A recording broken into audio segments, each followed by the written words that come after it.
Ötən gün axşam 6000 nəfərlik Zəncan stadionunda Arman Zəncan komandasının azarkeşləri milli şüarlar səsləndiriblər.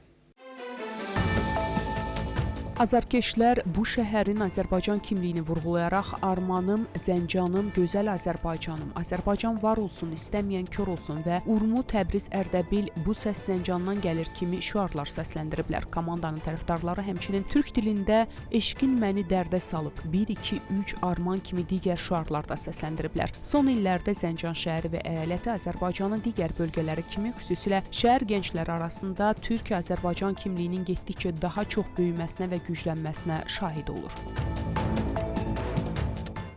23 oktyabr günü təhlükəsizlik qüvvələri Təbrizdə yaşayan azərbaycanlı fəal Həbib Mehrinin evinə basqın edərək axtarış aparıblar. Evdə axtarış aparıldıqdan sonra təhlükəsizlik işçiləri Həbib Mehri bəyin mobil telefonunu müsadirə ediblər və işin gedişatı ilə bağlı məlumat almaq üçün şənbə günü ona verdikləri nömrəyə zəng etməsini əmr ediblər. Həbib Mehri əvvəllər Urmu gölündəki vəziyyət və Azərbaycanın traktor komandasının oyunlarındakı fəaliyyətinə görə həbs olunmuşdu. Xəbərin yazıldığı vaxta qədər təhlükəsizlik qüvvələrinin hərəkətinin səbəbləri və ya fəala qarşı mümkün ittihamlar barədə heç bir məlumat verilməyib. Davam edirik. Urmu gölünün qurumasının səbəblərindən biri də bölgədə çox su tələb edən məhsulların əkininin geniş yayılmasıdır. Bununla bağlı yerli mütəxəssis və ekoloqlar bildirirlər.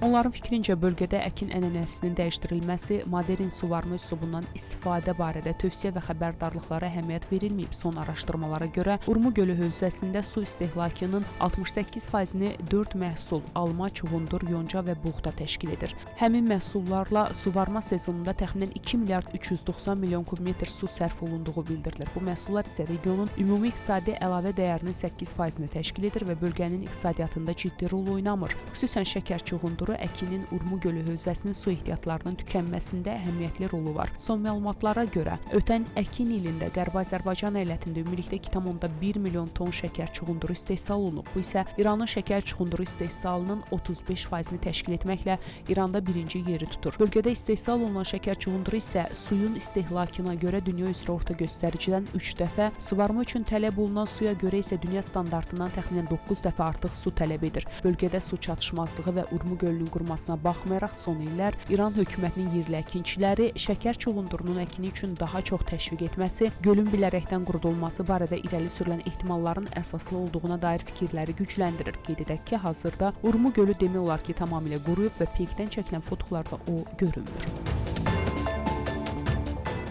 Culfa Vətəndaşlıq Qeydiyyatı İdarəsi Əlihan adına doğum haqqında şəhadətnamə verməkdən imtina edir. Ailə Vətəndaşlıq İdarəsinin qərarından məhkəməyə 5 ay öncə şikayət etmiş olsa da, məhkəmənin vaxtı hələ də təyin edilməyib.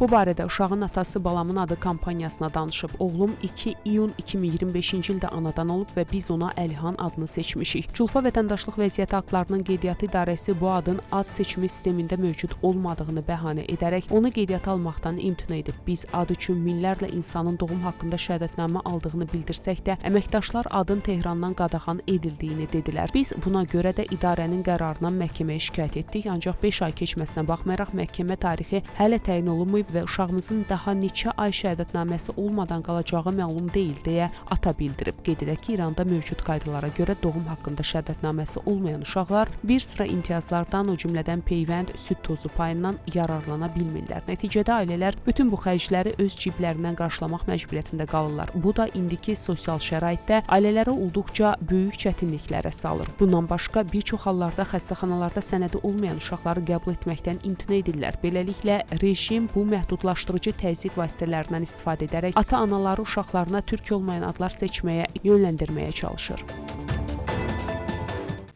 Xamneynin ofisinə bağlı kanal Azərbaycanın uşaq qatillərinə daha bir xidməti başlığı altında xəbər yayıb. Analitiklərə görə bu deməkdir ki, Azərbaycan İslam və Türk cəbhəsini yarır, düşmən cəbhəsində yer alır. İranın dini lideri Əli Xamneyinin ofisinə bağlı və İranın siyasi ideoloji təbliğat vasitəsi olan Səhər kanalı Azərbaycana qarşı yeni ittihamla çıxış edib. Hər zaman Azərbaycanı hədəf alan kanal bu dəfə də Bakını İsrailə kömək etməkdə ittiham edib. Kanal Türkiyənin Qəzzada yerləşdiriləcək çoxmillətli qüvvələrin komandanlığından kənarlaşdırılmasından sonra bu işin İndoneziya və Azərbaycana həvalə ediləcəyini İsrailə dəstək kimi qələmə verib. Səhər məlumatı Azərbaycanın uşaq qatillərinə daha bir xidməti başlığı ilə yayıb. Son bir ildə İranın qızıl və zərgərlik istehsalı 70% azalıb və sənaye bazarı əhəmiyyətli dərəcədə durğunlaşıb. Bu haqda Zərgərlik Birliyi məlumat yayıb. Birlik əridilmiş qızıl satan platformaların sənayeni məhv etdiyini bildirib. Zərgərlik Birliyi əridilmiş qızıl almaq riskinin çox yüksək olduğu barədə vətəndaşlara xəbərdarlıq edib. Davam edirik. İran prezidenti Məsud Pezeşkiyanın Urmiyaya səfəri çərçivəsində keçirdiyi görüş zamanı onun müavini Məhəmməd Cəfər Qayınpənahın Qərbi Azərbaycan əyalətinin adını təhrif etməsi Azərbaycanlı sosial media istifadəçilərinin geniş etirazı ilə qarşılanıb. Bu haqda yerli sosial media kanalları məlumat yayıb. Yayılan videolarda icra işləri üzrə vitse-prezident və prezident administrasiyasının rəhbəri Məhəmməd Cəfər Qayınpənah Qərbi Azərbaycan əyalətini Qərbi Azər əyaləti adlandırır. Əslən Kirmanşahdan olan milliyyətcə Kürd vitse-prezident çıxışının davamında isə Urmiya əyaləti ifadəsindən istifadə etsə də prezident və görüşdə iştirak edən başqa rəsmilər və millət vəkilləri onun bu ifadələrinə irad bildirmirlər. Qeyd edək ki, uzun illərdir ki, Kürd millət vəkilləri Qərbi Azərbaycan əyalətinin adının dəyişdirilərək Urmiya əyaləti adlandırmasını tələb edirlər. Bu, xüsusən keçmiş prezident Həsən Ruhani dövründə daha geniş gündəmə gəlib və Ruhani Urmiyaya səfəri zamanı Qərbi Azərbaycanı Urmiya əyaləti adlandırıb. Cari ildə isə Kürd təşkilatları və onların tərəfdarları, ziyalıları Qərbi Azərbaycanın Urmiya əyalətinə çevrilməsi üzrə imza kampaniyası başladıblar. Məsud Pezeşkiyanın Urmiya səfəri çərçivəsində Qərbi Azərbaycan əyalətinin bölgələrindən olan nümayəndələrlə keçirdiyi görüşdə mübahisə yaranıb. Bu haqda yerli media məlumat yayıb. Bukan şəhərinin milliyyətcə Kürd olan millət vəkili Qasım Osmani onun bölgəsindən nümayəndələrin görüşə dəvət olunmadıqlarını iddia edib. Qoşaçay şəhərinin Azərbaycanlı millət vəkili Firudin Fayziniya isə Kürd millət vəkilini yalan danışmaqda suçlayıb. Sən yalan danışırsan, dağınıqlıq yaradır və başqa məqsədlərə qulluq edirsən. Başqa rayonların hər birindən yalnız bir nəfər dəvət edildiyi halda sənin təmsil etdiyin bölgədən 3 nəfər dəvət olunsa da onlar görüşə gəlməyiblər. Mübahisənin qızışdığını görən Məsud Pezeşkiyan Firudin Fayziniyaya Azərbaycanca cavab vermə, yerində otur deyə əsəbləşib. Qeyd edək ki, Qasım Osmani bundan əvvəl də türk millət vəkilləri ilə mübahisə və qarşıdurmaları ilə məşhurlaşıb. O, Qərbi Azərbaycan əyalətinin qeyri-türklər yaşayan Cənub-Qərb bölgəsinin Kürdistan əyalətinə birləşdirilməsi və ya ayrıca əyalət elan edilməsi layihəsinin tərəfdarlarındandır. İranın Sepahla əlaqəli olan Cavan qəzeti Məsud Pezeşkiyanı tənqid edib. Qəzet Pezeşkiyanın bəzi ifadələrini, məsələn, biz qızıl üzərində yatırıq, amma acıq və biz neft və qaz üzərində otururuq, amma acıq kimi ifadələrini sərt tənqid edib. Əsl tənqid budur ki, aclıq sözünü təkrarlamaq əvəzinə bölüşdürmə ədalətini gücləndirən və sinif fərqlərini azaldan iqtisadi və sosial siyasətlər təqdim edəsən deyə qəzet yazıb. Qəzet əlavə edib ki, bu çərçivədə hökumətin və prezidentin öz fəaliyyətinə özünə inam və uzaqgörənlik ruhunu təşviq etməyə həsr etməsi gözlənilir. Qəzet Məsud Pezeşkiyanın bəzi ifadələrini, məsələn, biz qızıl üzərində yatırıq, amma acıq və biz neft və qaz üzərində otururuq, amma acıq kimi ifadələrini sərt tənqid edib. Buraxılışımız davam edir. Bugün Qubadlı şəhərinin işğaldan azad olunmasından 5 il ötür, Müzəffər Azərbaycan ordusu 2020-ci il oktyabrın 25-də Qubadlı şəhərini işğalçılardan azad edərək üçrəngli bayrağı 30 ilə yaxın müddətdən sonra həmin ərazilərdə qürurla dalğalandırıb.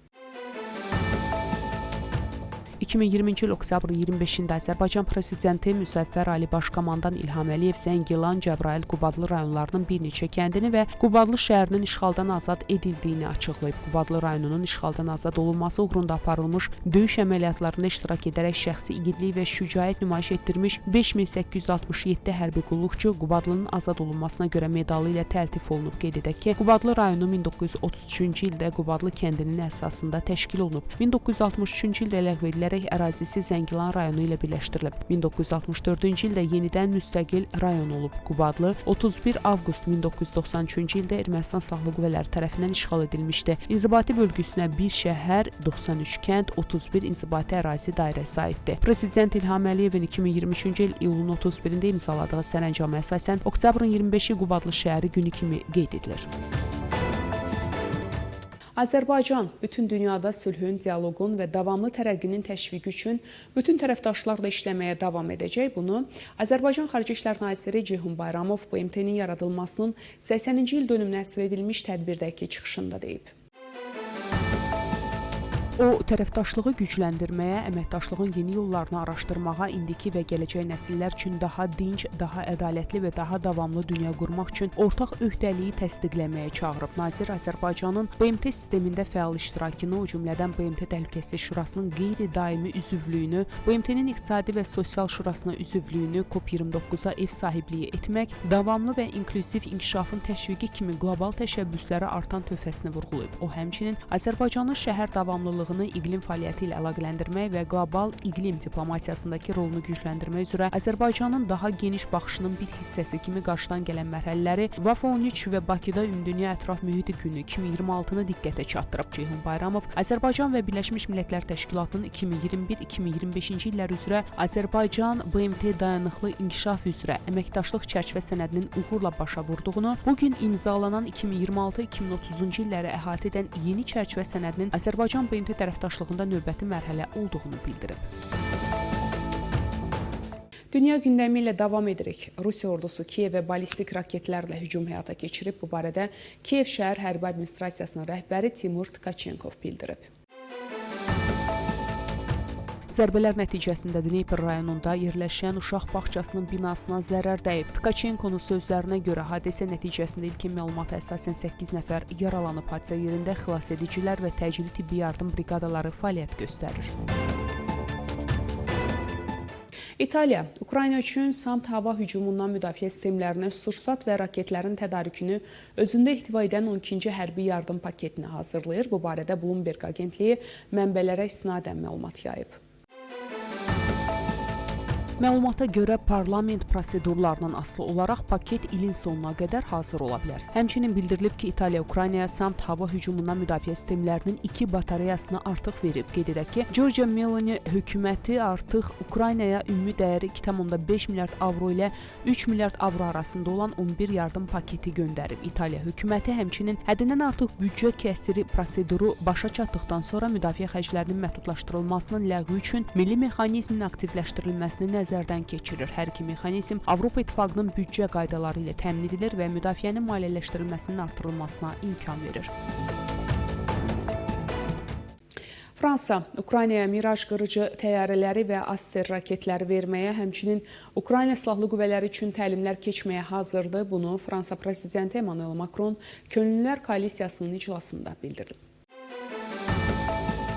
Macronun sözlərinə görə Fransa koalisiya tərəfdaşları ilə birgə yeni təşəbbüslərin elanını planlaşdırır. O vurğulayıb ki, Könüllülər Koalisiyası Ukraynanın enerji infrastrukturunun güclənməsinə dəstəyini davam etdirməlidir. Qeyd edək ki, Könüllülər Koalisiyasının iclası ötən gün keçirilib. İclasa Böyük Britaniyanın baş naziri Keir Starmer sədrlik edib. Teleqrafın məlumatına görə Starmer müttəfiqləri Ukraynaya uzaq mənzilli raketlər verməyə çağırıb. Niderlandın baş naziri vəzifəsini icra edən Dick Schoof hesab edir ki, Avropa İttifaqı Rusiyanın neft şirkətləri Lukoil, Rosneft və onların törəmə şirkətlərinə qarşı ABŞ kimi oxşar sanksiyalar tətbiq etməyə çağırıb.